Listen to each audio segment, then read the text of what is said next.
Welcome to episode 17 of the Indie Comic Exchange, where we exchange comics with other indie creators. Today we're joined by Mike Jasorka. Mike, how are you doing this fine Sunday morning?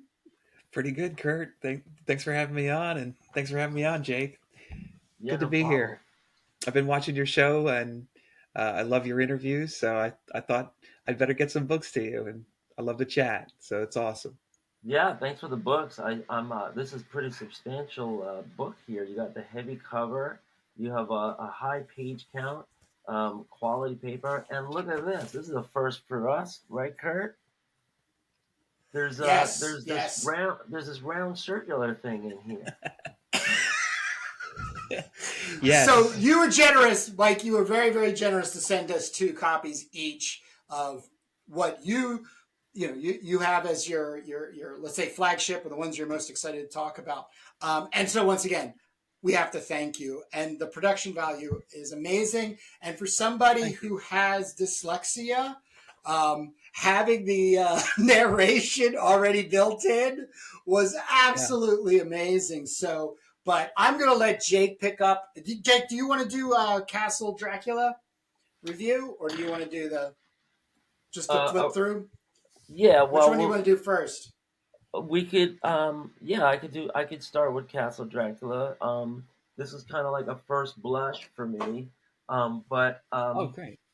we've spoken a lot about a duotone idea where you have a black plate and a red, or in this case a red plate, and then Yep. you could also kind of combine black and red, to make hybrid, tones.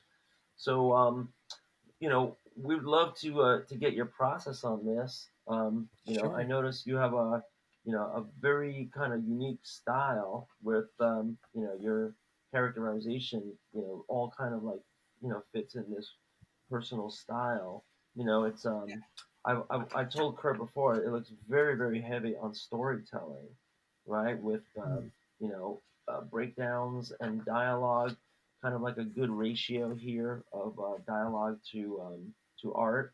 But one complaint I have about modern comics is that there's a lot of standing around and a lot of sparse Yeah. panels, and I Yeah. don't see any of that here. So this is really a nice volume here. It's an oversized edition, perfect bound. Why Yeah. don't you take us through the process? I know that we have something here from about 10 years earlier, and then something here that's a little more recent. But Yeah. leading into the process, why don't you take us through your mini bio? Sure. Where you're from, and I always like to hear like some influences to see if it all goes back to Stanley and Jack Kirby, or where you come to comics from. Sure. Yeah. Absolutely. Well, to begin, I guess. So I grew up and was raised in New Jersey. I ended up working at a comic shop when I was young in high school, and I was drawing since I was, I don't know, very young. And really, the marriage of coming to comic books was actually through one of my teachers Huh. in grade school. She used to have a big '70s like chest of all these old comic books that she let me Oh get wow! into when I was young, and as I was getting better grades, she'd give me more comics. So as by the time I got to high school, I was getting more into art classes, doing like senior portfolios, and kind of working out really my skills. Not really thinking I was going to jump into comics. I was still very apprehensive to it because of really the level of skill you really have to understand it and go into it and really complete something. So I went to college. I went to Rowan University, which is a small liberal arts college in Glassboro. It's down in South Jersey. But they had great faculty. I studied under Nancy Ohanian, who's a New York Times, Miami Herald, and L.A. Times long-standing cartoonist. Hmm. And I studied on her, and basically I started getting my portfolio going. Started working fiction. I started self publishing in 2006 at Rowan, and really worked into my levels of interest from sci-fi to slice of life, and really kind of just finding my way. And then really what happened was my interest of ufology found me into discovering Herbert Schirmer's 1967 encounter uh, on a audio file.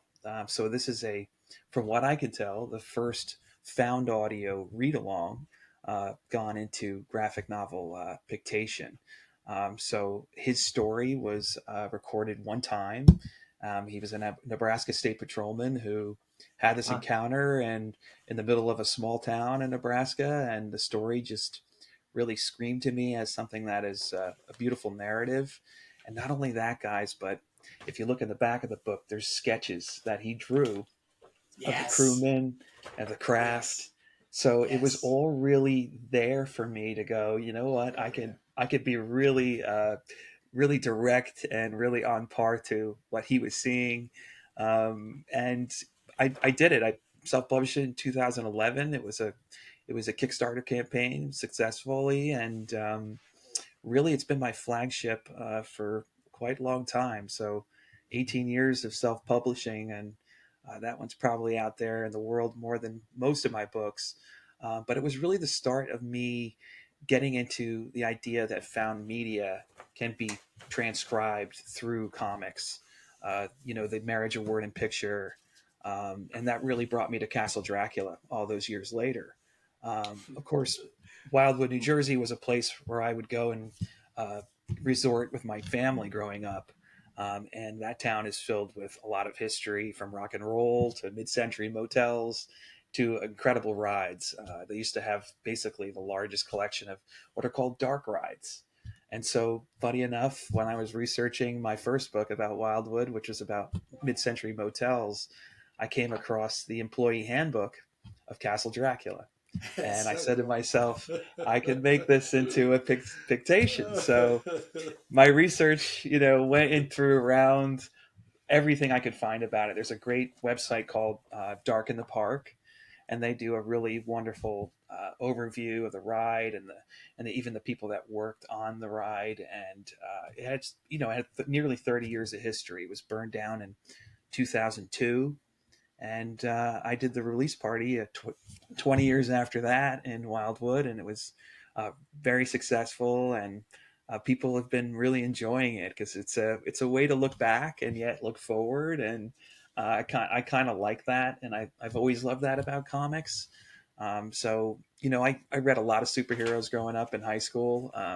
Spent most of my money that was I was making at the comic shop, Yeah. at the comic shop. So but I ended up when going I in was the working at a route. comic shop, I got paid in comics, and Oh, that was, yeah. and people told me that was exploitation. I was only 12. I didn't even have my working Oh, papers, so wow. I guess it was okay. But if I would have held on to those comics, I was basically getting all the X-Men, from 90 X-Men 94 straight on through. And if I would have had them today, I probably would have been well off. But yeah, it's interesting, when you work at a comic shop, because you get to just read tons of comics that you don't have to buy, Oh, um, yeah. and it makes you kind of like, an expert. Did you A also sponge. yeah, did you Yeah. also get into, like, the funnest part was when somebody was comes in with comics to sell, and did you get to price them? Because people might not realize when you're selling to a comic shop, you're going to get pennies on the dollar, um, Yeah. unless it's a real key issue or something.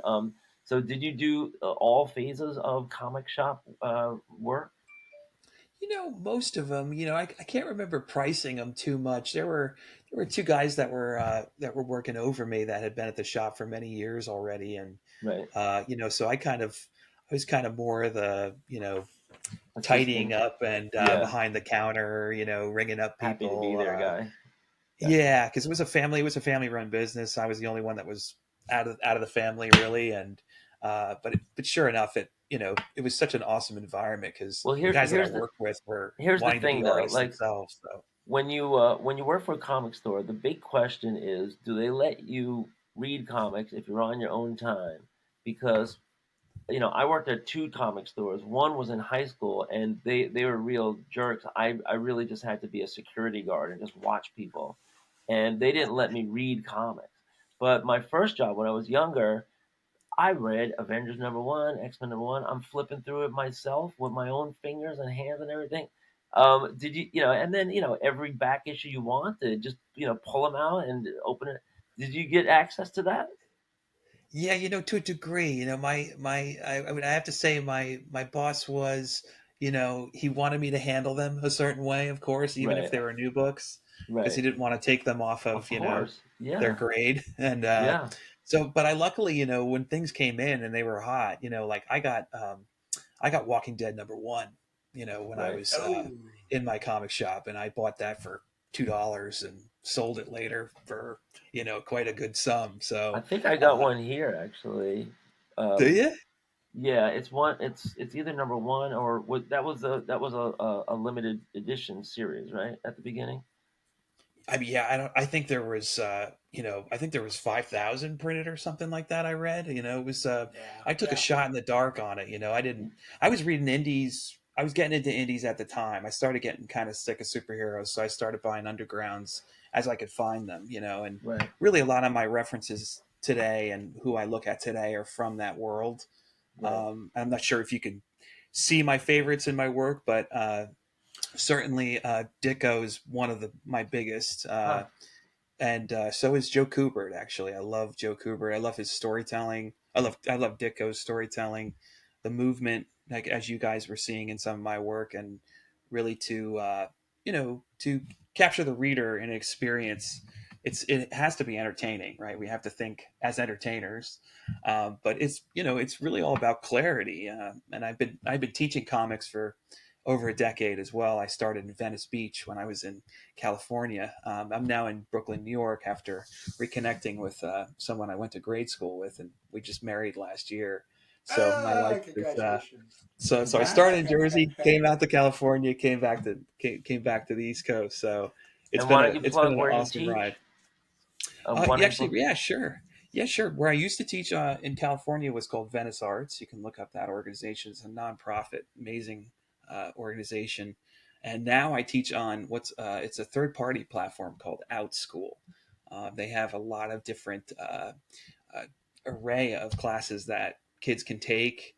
And I say kids because I teach anywhere between 8 to 18 on there. And Right. uh, it's usually comics based stuff. I'm doing storytelling to general cartooning to working Procreate. Kind of the same stuff I was doing back in Venice. It's just a different type of protocol to teach them over top down camera and drawing together. Right. So But so that's virtual instruction, yeah, yeah, I've been doing that since I came back to the East Coast. But I and hope you to have teach in person again. kids from all over that are zooming in or logging on. Yeah, mostly. There's a lot that are coming even from overseas on that platform, which is interesting, but a Yeah, good because the amount in time my own difference, time right? zone. Yeah, but Yeah. there's a good amount in my time zone too. And but in LA, I mean, I taught over probably 500 kids in my 11, 12 years that I Right. was with Venice Arts, and we made comic books for the Department of Water and Power, and we had a blast just creating and getting them on really writing for short stories, as I feel Mm-hmm. like when you write for short stories, you kind of become a stronger storyteller with acknowledging your ending and really working out plots from a simpler construction and a limited construction. So we get I into love formatting. I love the Mhm. idea of starting with an ending and then working backwards, because so Oh many yeah, comics don't have, and TV shows and movies don't have a great ending. I yeah, just So love yeah. when here's they a There is. question that stick I the have a landing. burning question. I have a burning Sure. question, are you penciling and inking by Oh yeah. hand outside of a computer, and then you're scanning them in?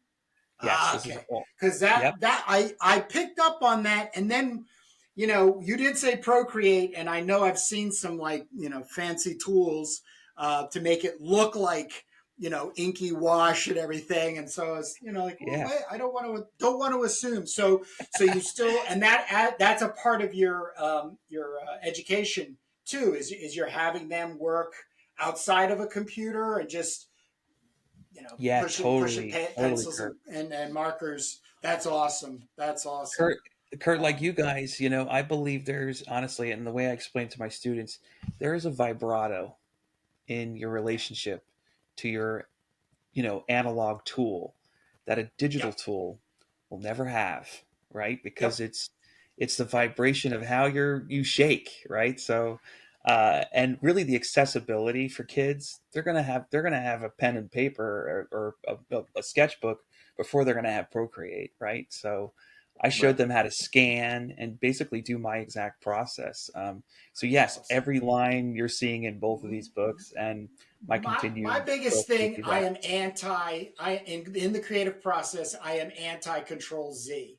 I think Control Z. I did spend a small point of my career, early 2000s, doing a majority of my work digitally, and I remember getting some commissions for small drawings of cartoons and characters, and but they wanted them to look more hand drawn. I was like, yeah, man, Mhm. I'm totally into that. So I start working on them, and I am not kidding at all. It was like a week of depressive frustration that I couldn't control Z my marks on the pieces of paper, and I felt like I had to like almost learn how to draw again. In that feeling. So once that happened, I really keep it to the end of my process. And so Exactly. these are scanned in. They're scanned in, brought into Procreate. Now, is each panel a piece of paper, let's say, and then they're scanned in individually and laid out, or what is your process in kind of making this all one cohesive story? Oh, so for Castle Dracula, I really had to, because it was, I worked from an employee handbook. The format in terms of the information that was given was really in the employee handbook.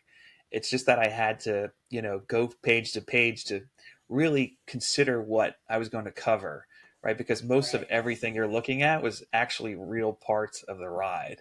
So I Hmm. had to say to myself, what part of the ride? Now the ride is two things. It's a walkthrough that's in the Yeah. castle, and then Yep. the dungeon boat ride. Guess what, guys? It was made out of an old tunnel of love from the Right. 1800s. Oh, that's so cool. That's so cool. So they built the castle on top of that in the 1970s, and so the two rides Oh, were kind of where I kind of jumped back and forth from. So I had to feel out really what the rule was and really decide what part of the ride I was going to cover in that rule, and really finding out through the Facebook groups and all the ex cast members I was able to contact. No one followed the rules, so Ah. it made it yeah. yeah, it made it a really ridiculous experience because I could really and take that and bring it to the and hilts of comedy and and so these were very much stories that you heard from ex-employees that then you sort of some, assigned to a part of the wow, man, some, oh yeah, wow, yeah, that is yeah, 'cause so that is some deep process, yeah. kudos Well, to you. again, The well, seance thanks, man. I room. mean, it The was. the No, I crush looked at room. this ride. I was so young. I just looked at it from the outside. I was so intimidated by it because it was a real huge castle. It was a 2, 3 story castle. So on Hey, the boardwalk. So it was a popular favorite. And kids summer after summer would work there, so they had multi years of generations of people who would end up Right. working there that were had theater background or just gothic. Oh quirky in man. their own way. So Oh man. so picking and pulling from that was it was really fun, and really just making up my own ways of telling these two beats, because if you could see that the delivery of the employee handbook text is over 2 panels. So I basically Yeah. do a setup and I do a punchline, and Right. that formatting, right? So I'm just feeling the beat of that and really keeping that format of course, when you hit a title page and that breaks that space a little bit. But yeah, I really attacked it really unironically, and it kind of did that with December 3rd too. And I think that people can see that in that. And I really love the research, and I've really tackled so many ways of writing comics. I've done full scripts. I've done, page to page, in the discovery of what's happening. I've done thumbnails. I've written to many, many thumbnails. So I've taken a lot of approaches, and it really kind of depends on the project and really what I'm driving from and deriving from and researching. So, uh, yeah, I love that comics can really be this kind of medium. It's really diverse and complex into what it can become, and that's why I love it so much. So Yeah, the you're. challenge, Go ahead, and Ken. this really works into the second question we have, which is how do you promote yourself? Because you are your own publisher predominantly, right? Yep. Yep. Right, and Yep. so the biggest question, in challenge that I can see that you're kind of just used the phrase up against is you're telling a sequential story based on written content, so it moves through. But are you promoting to anything outside of the comic book industry? What's interesting about my last books is that they're regional based, right? They're in Okay, Wildwood, and okay, really what that allows me to do is push the books through there, Gift really, and the shops. historical society. Yeah. Yeah, mostly the historical society, because oh that's wow, my okay, readership, right? They're people that okay, are in love with the history of that town, oh wow, and Everybody has gone through so Wildwood. Everybody has a Wildwood see, story. in a way, yeah, you're right. Have you guys been? You guys, I know you're not too far. You're Yeah, on the I have East a Coast friend. at I have a least. friend that lives down the shore, and Oh, okay. Wildwood is just it's a famous like boardwalk, party scene, getaway, beach town getaway, and Yeah, and then they had this great. I mean, what you're talking about is like fall season stuff, right? When everyone starts doing the haunted castles and the haunted, like nowadays everyone has a haunted hayride up here in the in the suburban and rural areas, like yeah, anywhere where yeah, there's a farm, like a corn maze and all that. So it really grew over time, but it started with yeah, these haunted walkthroughs, or sometimes it was like a ride, and people yeah, just want that thrill. You turn a corner and you yeah, scream, right? Right? There's nothing like yeah. that. Yeah, there really isn't. There really isn't. And to go back to Kurt's question, I mean, really, so I do shows there, right? Because it's regional, and then I'll take my books because I have others that are outside of Wildwood. I used to make a wrestling series called Misfit Wrestling Federation, uh, and I oh have other even self bio comics that I've made, and I have a kind of array after so many years, and really allows me to be diverse into what shows I go into. So I've done a lot of them over the years. I've done the Comic Cons. Uh, yeah, especially in LA there was a lot of zine fests that were going on there. right. I got involved with that atmosphere. But now that I'm in Brooklyn, there's another whole scope of shows out here. I just went to Mocha in Manhattan, and reconnected with people that I knew when I first started creating comics years and years ago, and Yeah, it's I just a just blast to kind of reconnect. played a video for Kurt from yesterday. I was at the Indie Comic Con at St. Mark's Comics in that little industrial park in Sunnyside. Yeah, Or yeah, I'm sorry, yeah, it's Sunset Park, right? Is that what it's called? yeah. The Brooklyn Independent Comics Showcase. Yeah, exactly. Yeah, Yeah, I mean that's rad. It's so cool they're even doing those kind of shows that are, they're less corporate in their way of, right. the gamut of books that you'll come across, and And that's what's beautiful about comics. The Brooklyn Con is coming up in a couple of weeks, right? Yeah, I think it is. Yeah. Yes, Now yes. that's a little more corporate, right? Yeah, it's depending on really who's behind it, and then really the guests that are getting involved. They really try to. It seems like they really try to pick out of from the locality, and the people of New York, Yeah. which is really great.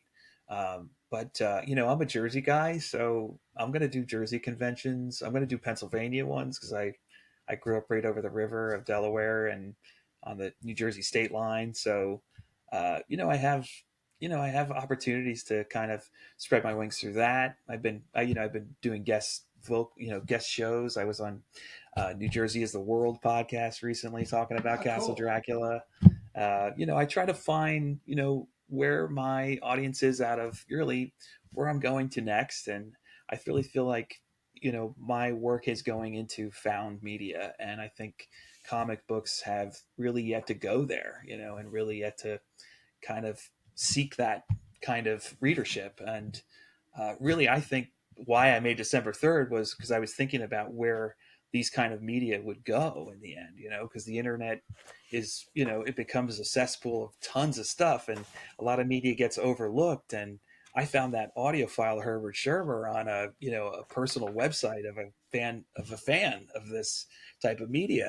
And luckily he had it because no one else did. And I thought to myself, what could become of found media if people don't reintroduce it and bring it out again? So I really come to like find out, there's Mhm. Yeah, I really like that you're a teacher because, here you are like a practiced professional, but what you're doing for your students, because I'm a middle school art teacher in the Bronx. I wish I had more Okay. kids that were interested in comics. Mostly I have kids that are just passing through and we're just doing art class.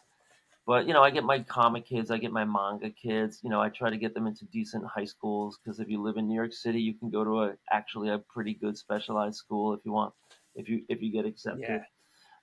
But for them to see you, not only doing this yourself but also teaching them, you know, when you're a rich movie producer, you could Yeah.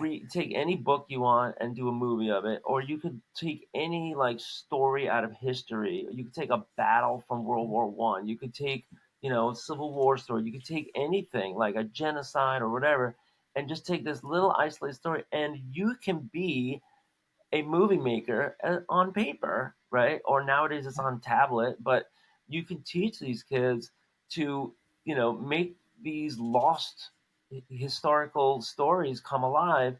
And when it's an actual, based on a true story, you have a great tie-in right there that gets you to a whole new audience.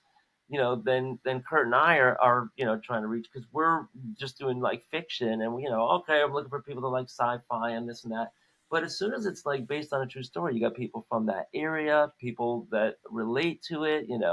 Like everybody Totally. relates to the Diary of Anne Frank in some way. There's so many great topics that you could choose from, and Hollywood has this real gatekeeper kind of system where you have to have millions of dollars to make these stories, but not in comics. In Yeah. comics, you just have to have like patience, right? You just have to have patience and determination, and The then time. the You got to time. put the time. That's the thing that's really against us when it gets down to not only making comics but having people read the comics. Yeah. And I just want to once again say I was floored by this CD being put in here. And in all sincerity, I have always struggled with reading pages. Comic books are always great because I'm dealing with an image and I can bounce between the reading and then the image and going from there. But a lot of comics, I actually end up, if they're very, very wordy, I'll actually end up making an audio file of them Ah, and then play it as I'm flipping through and reading the book.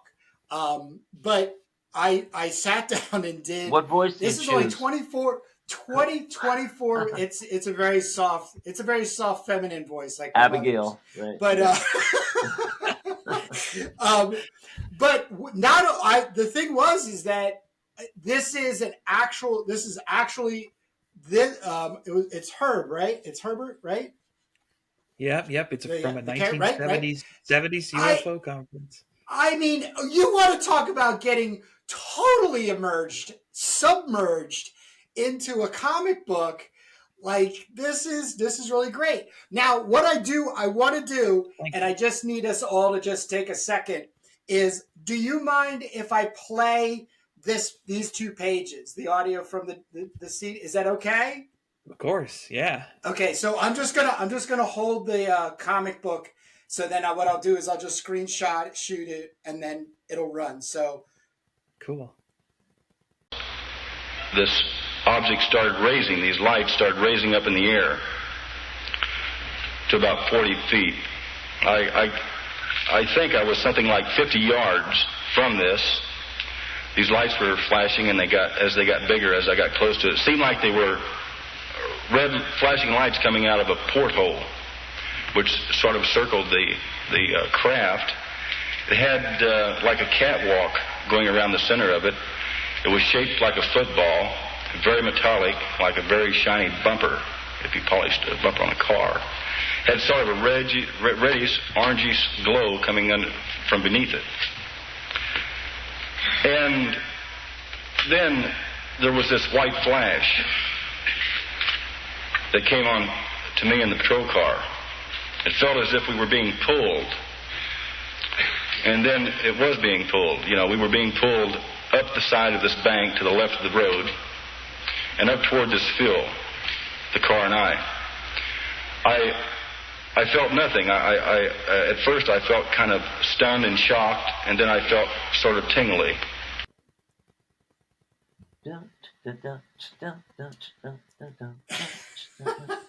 that's all. That's fun because yeah, I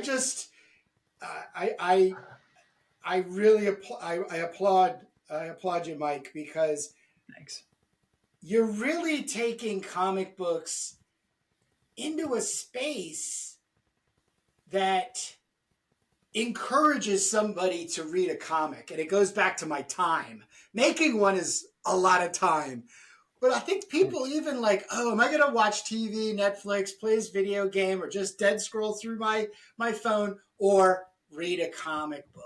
And it's like, I can imagine this book being like a gateway for somebody. And it not being of any age. Are you finding that like in your response, especially to this one, since it is the older of the two? Oh, That definitely. that you're Oh, getting yeah. like teenagers to I was in 1967, like that kind of. Yeah, definitely. I mean, I was honestly, I had a lot of Hispanic kids in my classes who were working on their English in Venice Beach, and Oh I wow! actually gave that book out to a lot of them, and it And then they actually can helped listen them. to it, Yeah, and they because they can. can listen and Oh, they can Mike. read at the Oh, same time. So, yeah, so that's I gotta sit down. that's I gotta sit down now. I thought you were sitting already. So, No, Kurt, I'm always. what this reminded me of, like, you do have the issue or the trouble, the problem that yes, people don't have CD players in their computers anymore. So, yep, nowadays this might be like a little MP3 drive, or it might just be like a little yes, barcode that goes to a web page. And Yeah, QR code. Beep. right, right, and yep, so this is a great new idea that I guess this is the first time I'm seeing it done, but I had exactly this in mind for a series that I'm writing called B Movie She Devils, and oh great, in that concept, we do a B movie in a comic book, but if you yeah, but there's like a director's cut narrative, and the actresses are describing what actually happened, shot by shot, page by page, and antics ensue.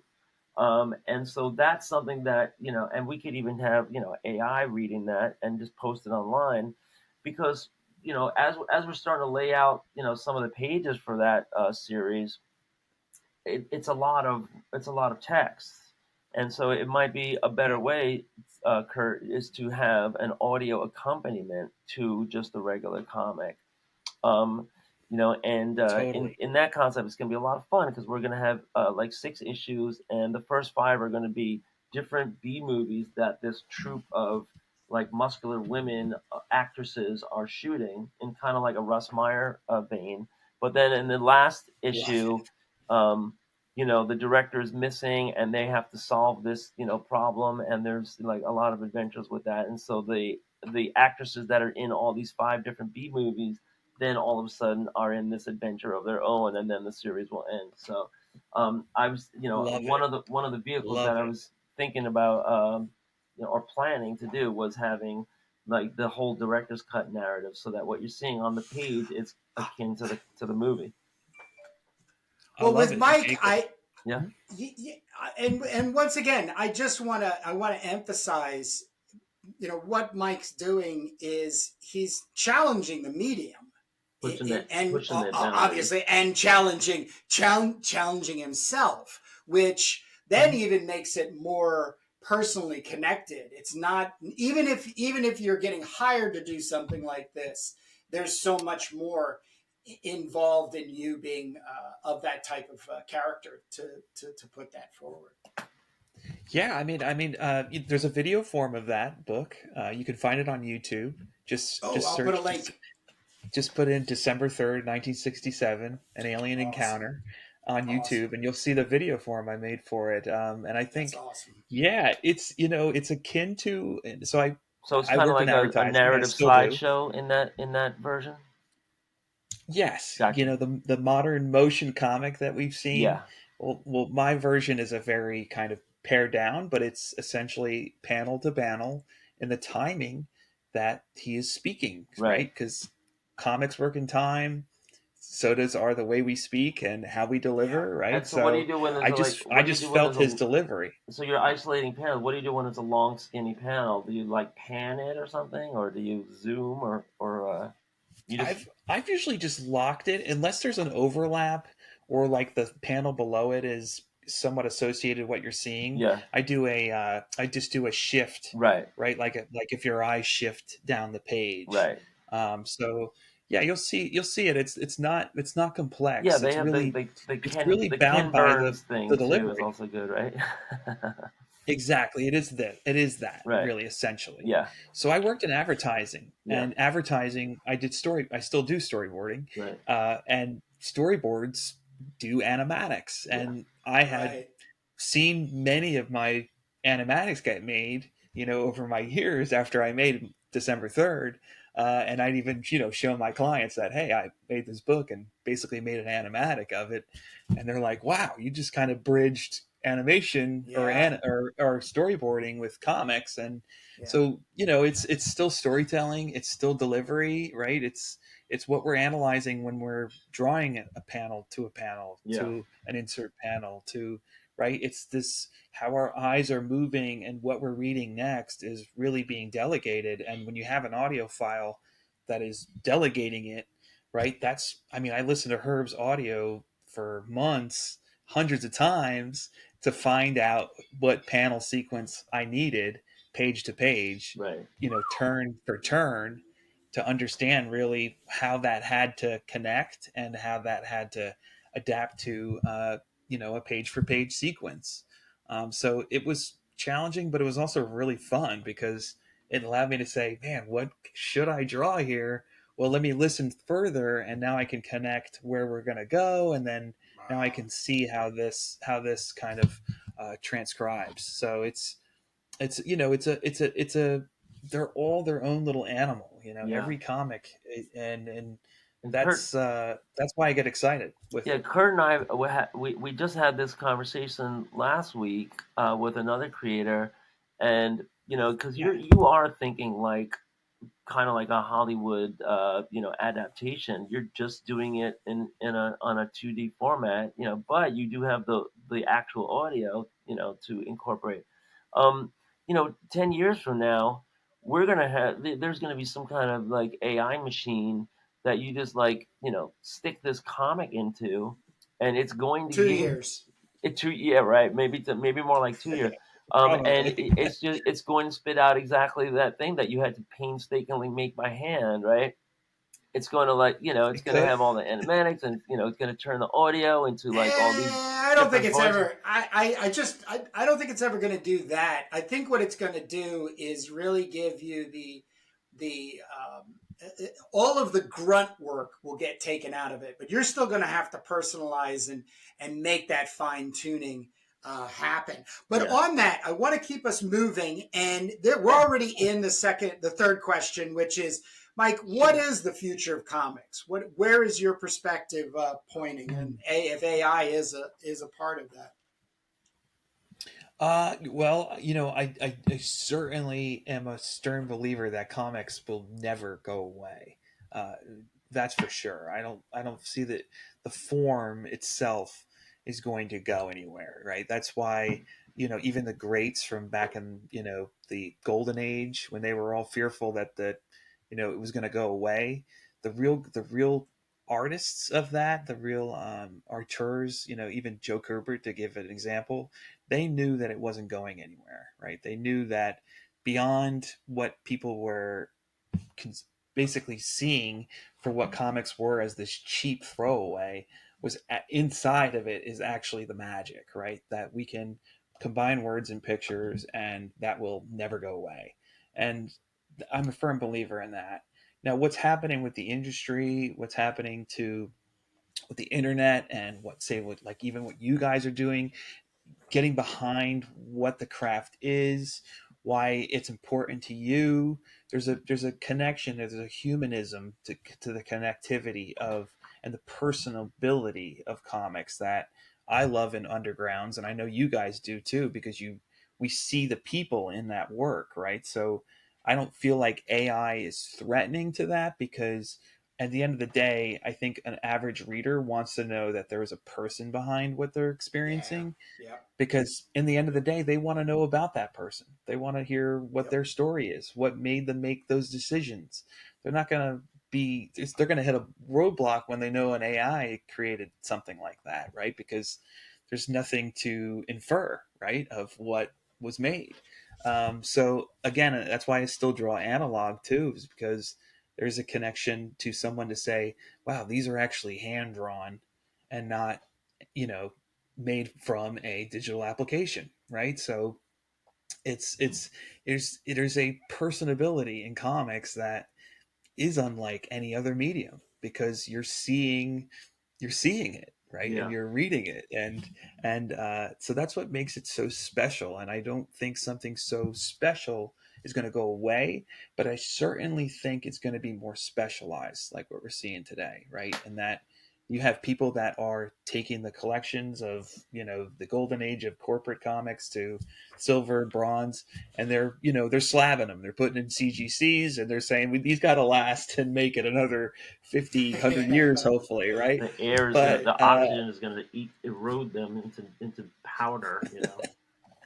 yeah, but you guys don't know. I mean, Turbo Fit Fighter could be in the CGC in 40 years, and you guys would never think that would happen, right? But so collectordom isn't going anywhere in my eyes. I really don't think. I mean, even though a large generation that really grew up on this stuff are going away now, and it really does take people like us that have really, like, just ate a lot of it up Yeah. and really enjoyed it, and now can regurgitate what we love in through our work, is going to be what kind of keeps fueling the fire, I feel like, along the way. So uh, I'm excited for it. I like comic books because there's so much discovery in finding a Dory Seda, or a Gilbert Shelton book that I never knew about, Right. right? And Right. the discovery of comics is what makes it so special, and that you don't know what's out there, and because there is so much. And that's why I love the Undergrounds, because they only made so many, and they went under the radar from what was, A lot of them are status lost in quo. time. Yeah. Yeah, and I think, that's why I like even guys like you guys that just get passionate enough to say, you know what, we're going to spend the time we have to do this together, and we're going to make something that we love, out of what we've read and what we enjoy and what we would want to read. And that's no different than what I'm doing. And really, that's where I think it's going to go. It's just getting more specialized into who is into it. And Niches. I like that. Yeah. I like that. I don't need comics to be like, better than movies or bigger than movies right now, because Right. it's something so different. And the people who really know, they really know, and I've worked with Hollywood people, and then I've been asked to make comic books for promotional things, and I've seen them. There's record companies that make, comic books that are now, pushing out records and Yeah. really that product. Yeah. So Bands all want promotional, a comic of themselves now. yeah. And they've made it. There's been a lot Yeah. that have been And made, music and videos too. Yeah. yeah, yeah. So it's it's media, right? And media, it's like even now you hear people are getting DVDs and Blu-rays again because they're leaving That's their subscription services, right? Hmm. yeah, So yeah. I mean, we're continually going back and asking ourselves, how would we want these things, right? And I think at the end of the day, a physical object too is just it's gonna win. It's An gonna win artifact. because Yeah, people I want mean, it. it's like vinyl. Vinyl. It's not just a cool way to listen to the music, like the audio quality of it, but it's on the Yeah, cheap, relatively cheap. But also, you have like a little piece of stock of the band that if you keep it in good condition, you might be able to make a profit of when you get rid of it. Right? It all depends. totally. I mean, and I'm sure do you guys just love the smell of old comics? Because Oh I man, do. when Oh, absolutely, I walked into St. absolutely. Mark's yesterday, and it just hit me, and it was like I smelled those same comics that were in the village, that you could just, it's in Yep. the air, it's hanging in the air. Yep. And again, like this is ephemera, right? That's this it's nostalgia.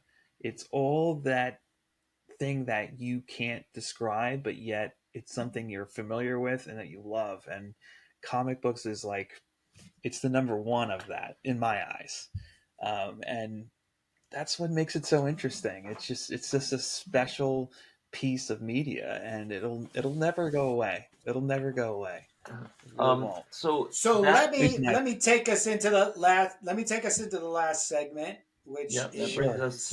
that brings us to the to the final, kind of like exchange part of our exchange. Yes, I love this. well, the whole the whole idea is for the indie comic creator exchange um, is the sharing and the passion. But I have to say, Mike, I have learned so much. And it's not even about like your work as much as it is like process, but you've also given me like almost like a space I can now start going into because I've been having some Great. ideas about found Yeah. content and converting it into comics. So I just once again I want to thank you. But My we pleasure. also got you a copy of the Turbo Teaser, which is the first 6 pages. Jake and I are finishing the second Turbo Teaser, and you're on the list, Great. so you'll get a copy of that when that gets Oh, I love around. that. Because we're gonna want to have you back on to I share and love that. find out more about it. But we're looking for Yeah. feedback from fellow creators, any Yep. questions or even suggestions. So let us have it. Sure. I mean, all right. We start with the cover. You know, I love your cover. But you know what? I opened up page one, and I'm seeing page two, and I was stricken by that too. I said to myself, even page two would make an amazing cover and would say Right. so much. But your cover is great because it kind of leads to mystery, and you really want to get into who these characters are. And obviously, you're painting that world around it, that post-apocalyptic kind of feel. And with a name like Turbo Pit Fighter, I'm, my mind is already going into the 80s, right? With reading even a Yeah. word like turbo, Hmm. right? We know it from Street Fighter and those associated like big things that they were throwing around turbo in so many ways. So I love that, and that you guys are, working to that world. and that application too with your black and white work. So to run things by you, so yeah, it's like a reverse '80s title using Turbo first too, Mm-hmm. but Mm-hmm. yeah, it signifies this edition kind of feel and really kind of makes it specialized. I love your use of black, white, and gray tones. Um, you know, the only little ambiguity I had seen, which I always kind of point my students out, is to where like whites and highlights are working right for Right. your blacks. And uh the panel one, your establishing shot, I lost the the barbed wire fence on, and I don't know if that was just, maybe it was probably the reproduction of what you guys are using. I know you guys were kind of probably going with like a lower reproductive value on this That's a because home we print. still see the registration marks, Yeah. right? Yep. So it's just being in tune to the clarity, right? Because comic books, we have to be clear as much as we want to get into that detail. So that was my only sense of like where I lost a little bit of where the world was a little bit. But other than that, you have it. Like we go to the next panel and we're there. So it's just establishing that establishing shot, because your architecture is really unique too, and you're working there. There's those giant like steel beams kind of feel, Yeah, I was which is going. really I fascinating. actually added that in because all I Oh kept thinking of was a pile of shit. But as yeah, you're saying, uh, uh, Mike, and I agree with you. And I was doing this, this this edge lighting, but now you're getting me to think, and I thank you for it. Of maybe just having these white, and running them that way. So I'm gonna probably push that idea on those pages. So I thank you for oh my pleasure. that Yeah. feedback. Yeah, Be my be pleasure. harsh. Be harsh. Well, Yeah, no, please. no, it's constructive, guys. I mean, if anything, No, exactly, I exactly. can't, I can't I help. love crits. It's the thing I Okay, miss the most about art school are the critiques, and so this is where yeah, I I do really too. nerd out. I love it. So I do too. So great. I'm glad you guys are interested to hear that. I really enjoyed, especially your aspect shot of your referee. I thought that was really, really cool, and the way you frame that, Uh-huh. and really that connective tissue to the spectacle of what the pit fight is. And I want to see more of that, because I think it's fascinating, and so take that for whatever it is for you Yeah. guys. There's more of him coming. Um, Yep. okay, great. The value of white, yeah. So we talked about that on the edges. Um, there was a shadow on. Let's see, on page 4, on your bottom panel, um, behind the head of him arching back. I think it just used mm. a spot of a black just to pop out his head Oh, form nice. from Yeah, I his see that. back, Yeah, right? Just yep. getting that as and again, it's boy, from what I learned from college, my teacher threw around ambiguity so much, because it just doesn't involve yourself in comics, right? Because once you start bringing someone into thinking something is something else, then you might be losing them a little bit, right? So that's the ambiguousness that we always have to watch, right? And Mm-hmm. I think Right, the right. inker has a little bit more pressure on that, um, because they're actually analyzing what's there in pencil, and sometimes that's tricky. Um, but that's the relationship you guys are making together, right? Like you guys are Correct. learning from each other, you're growing from each other. I find that fascinating, and yeah, all you guys can do is say, "Hey, can we see it?" And where do we change it, right? And Yep. that's what's fun about what you guys are doing. That's why I love watching your channels, because you guys are working it out and you're giving everybody the behind the scenes behind that.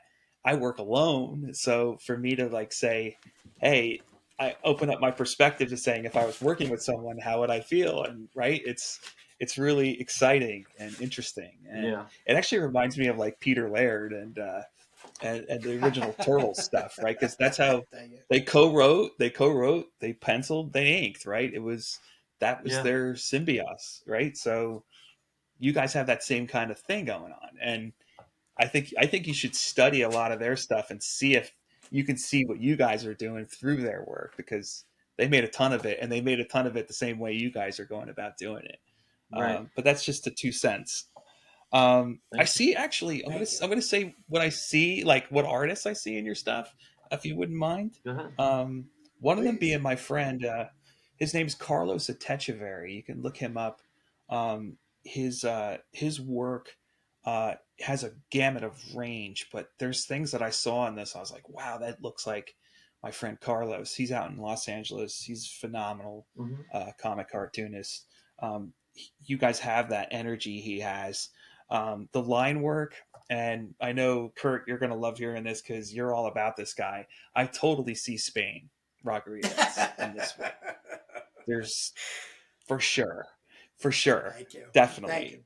But Thank you. a name I haven't heard you guys speak of, and I Uh-oh. know, but I'm sure you guys know him, and he looks a lot like your work too. Is Rick Veitch?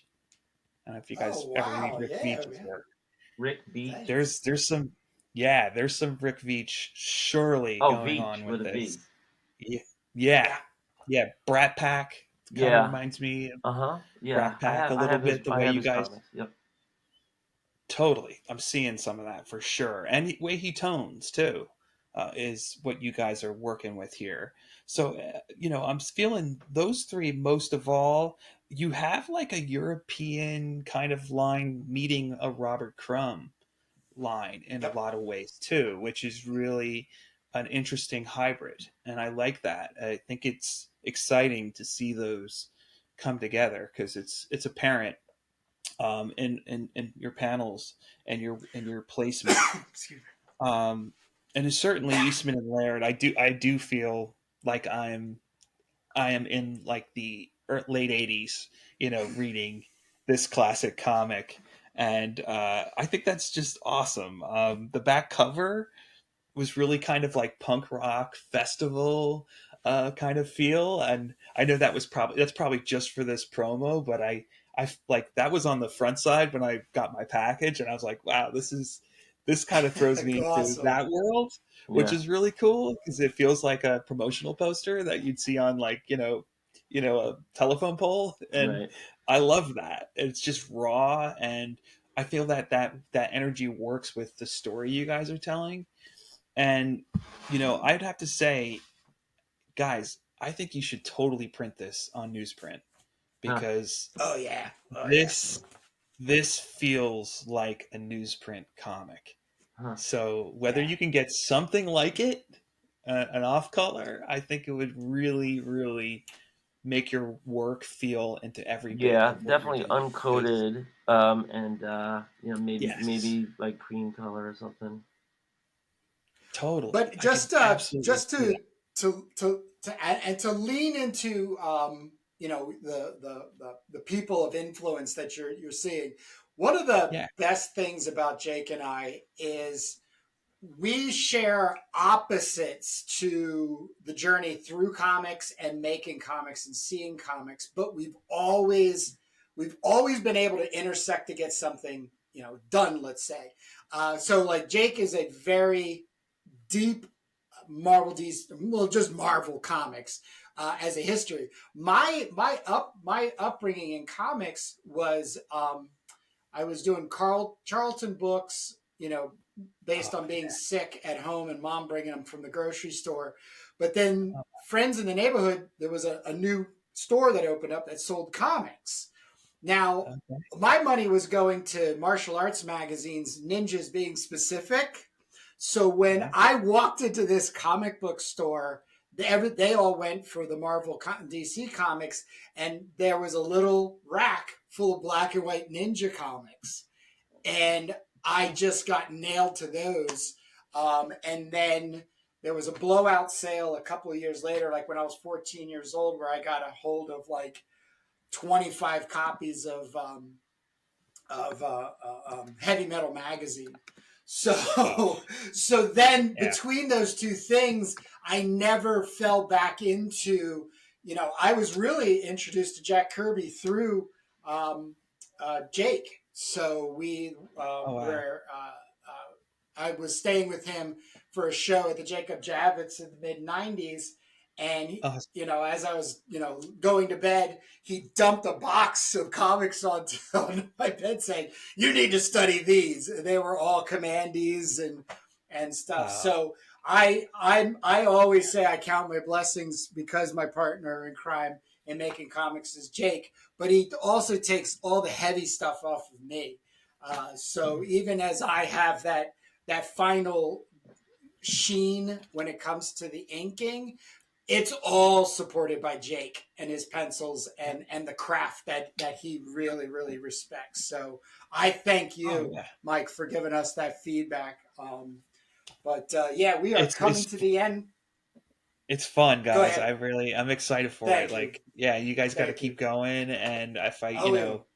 yeah, and keep recording your process, because I feel like you're gonna look back at that and realize how special what you guys are doing is, and Yeah. that's really cool about chronicling it the way you are, because there's not really many guys that are doing that and working together as a team and showing how you're working We together. believe we're It's the really only cool. ones. Yeah, we believe we're the Yeah, only ones, and we find it to be kind of yeah. bizarre. But also, Jake and I have a history, so Kurt, we've I gotta already jump worked in. out all of. Kurt, I gotta jump in. Yeah, go ahead. You guys keep going and wrap up and everything, but I gotta run. I got a hard stop. Okay. Okay, that's right. That's Michael, right. thank you. Okay. Yeah, Thanks, we're coming Jake. to the end. Thanks for everything. I can't wait Thanks, Jake. to see you on the next go around, but I gotta run right now. I would love All that. right. Nice to talk, Yep. Jake. Definitely keep going, my friend. I'm so excited for you All guys. right. All right. Take care, guys. You All right. too. See you, Jake. Well, it was good timing because I was just going to say on the out here, Mike, please give us, any little shout outs you want to make. Of course, any links that you say throughout the show, I put them down in the descriptions. But Oh, anything okay, you great. got going on, but please, floor is yours.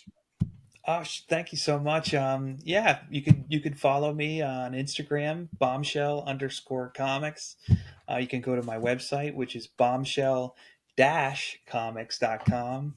And I'm making a comic book right now on Wildwood's 75-year running trackless train, which is called The Sightseer right now. So I plan to put that out in summer 2025 next year, and I'm excited for that and to see what my fan base is gonna and how they're gonna react to that. It's not quite a found media, but it's a definitely a historic based. And I'm citing everything I'm using, and I'm excited for the fandom to see that and the world to see it. So yeah, thanks for tuning in and listening to what we were talking about, because it's been fun. Yes. Thanks for taking the time, sending the books. And as I say, we're not a one and done. We are, we use these teasers in order to keep reaching out to others, having an exchange. But the comics is just like one little piece of the exchange. This is the exchange, the interviewing process. So once Yeah, uh, number 2 is done, I start at the top of our list, and I will be contacting each of the previous indie creators, and if they have anything great. they want to exchange at this time, or they want to reserve some time at another point, we'll make that happen. But I, as a nerd, comic book creativity, arts, this was a really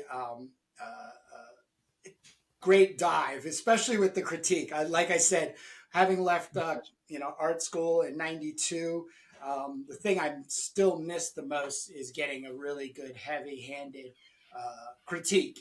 Basically point and say, "Hey, you think about it this way, or maybe not think about it so much." So I thank you for that. I'm looking forward to more of it, and we would also Yeah. like to keep in touch. So that's also going to happen.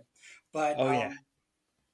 without going on any further, once again, thanks again, and Thank we you. will see you, Mike. Good luck. Sounds great, Kurt. Thank you so much. Take care, guys. You're welcome. Bye. Bye bye.